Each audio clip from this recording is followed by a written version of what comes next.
Welcome back to AM Buffalo. Now, as we continue our focus on reading and the importance of books and their messages, we are bringing in local author Jonathan Worden to talk about his 2 books here, The Great Dane Chronicles. Yes. Love this. We've had Jonathan on the show before, so thank you so much for being back. Yeah, pleasure to be so here. exciting.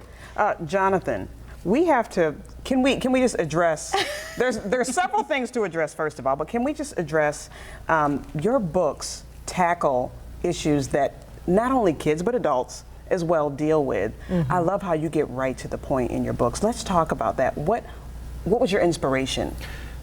Well, first of all, the inspiration behind the first book was that I was on a furlough during the pandemic. I had written a draft of the book, but I didn't do anything with it. And then I found myself with a lot of time on my hands. We can relate. And I was encouraged by a lot of people to put that together. And so it really, this is a fluke. It really was a bucket list item. I didn't intend for it to go anywhere. I just thought, I'm going to write this story, I'm going to share it with some people. And then everybody asked me, because it's the Great Dane Chronicles, plural, when's the next book? Oh, I got to write another book. So you set yourself up there. I set myself up. But then I thought, well, I'm going to do this with intention because people got so much out of that book. They got storylines that I didn't really necessarily even aim for. And I thought, wow, that really came together well. Well, then now I write with intention, with meaning. What is the story I really want to tell? And so I did that with the second book for sure. Yes, and what we are absolutely loving about these books, of course we're going to talk more about the storylines, but that you approach it in a way that kids can really relate to. This is a book that uses terms that I think I don't even know. Yeah, I don't. But the kids do, and that They is do. important. Yeah. Tell us about why you chose to do that. Sure. So it was actually really fun to do that. Like in this first book, I used the term totes. You know, I totally get it, totes. Right. And a lot of people said, you know, you have a typo in your book.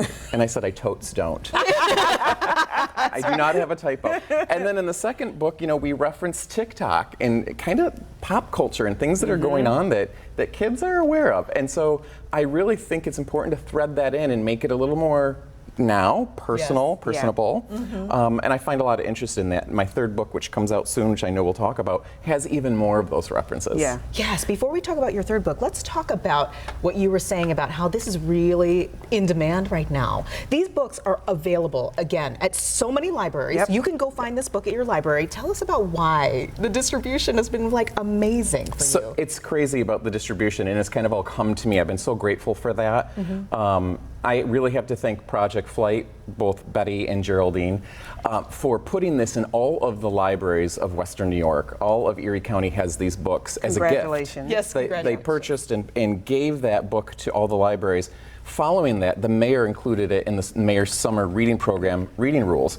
So both of these books are then featured there as suggested reading.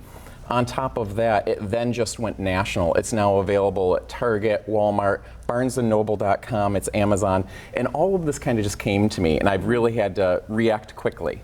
Yes, reacting. Oh, I bet. Oh my goodness. So that's a good problem to have, right? It's a great problem. Tell us about the stories behind it, because I think that you tackle a lot of really tough issues, as Mercedes had said earlier. Inclusion, bullying. That must mean a lot to you to be able to get that message out there, because kids have been through a lot.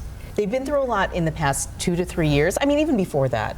But being able to do this, make it in a way that it's easily digestible, with characters that are adorable, but there's a reason for that. Tell us why. And I love that you say easily digestible, because, you know, this book is told, they're children's books told through the lens of a Great Dane, which are these big, clunky creatures, right? But they're not. They're gentle giants. They're so gentle. And so they tell the stories through their lens. And in the first book, Mr. Moose Caboose finds his way.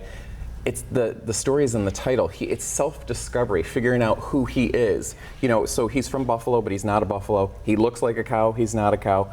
We call him our boy, but he thinks, am I a dog? By the way, his name is Moose. Right? Yes. So he's really trying to figure out who he is. And he's got 2 dads. And he has 2 dads that he's seen them figure life out themselves, and he thinks, if they can do it, so can I. This isn't so bad. This book is about self-discovery. So, you know, kind of back to your comment, what are they about? What is the story here? The second book then is about bullying. So this goose is different. She's a different color. She's lavender. And so the parallel there is, what's it like to be different, and what's it like when others don't accept you just because you might look a little different? And so you know, in that book, it isn't about changing anything. She really discovers the beauty that she is that was always there. Moose is just the coach, and he says, do you see how beautiful you already are? There's nothing to change here. Now, really quick before we go, just tell everybody just the preface of what the third book is going to be about. Yeah, the third book it's in the title, Wigglebot, Wigglebot. And my friend Lori used to refer to her dog when he would be excited, you know, when they wag their tail in the whole butt. So this is about ADHD. This book now folds in another topic, and it's an entryway to have a conversation with your child. It doesn't solve everything. It isn't meant to.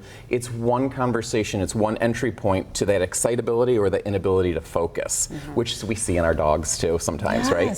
Oh, you know what? That's so great. And it is along the same lines as the Great Dane Chronicles. So we're going to see Moose in it, correct? Moose and Duke, his brother Duke is really the star of this next book. Oh, Duke. Shout out to Duke. I know you're watching. Oh, I love that. He's my son. Well, thank you so much, Jonathan. Thank you. This has been a pleasure. And if you're looking for the Great Dane Chronicles, either Mr. Moose Caboose Finds His Way or Mr. Moose Caboose and the Lavender Goose. You know where to find them. Check them out at your local library or where books are sold. Thanks again. Thank you. My goodness. And of course, we have to let you know again, it is time for you to grab your phone. Make sure you grab it now. Open the camera and scan the QR code you're about to see on your screen. There it is. It will take you directly to If You Give a Child a Book page on our website, where you can, of course, help deliver light into the life of a child. Stay with us. You're watching AM Buffalo.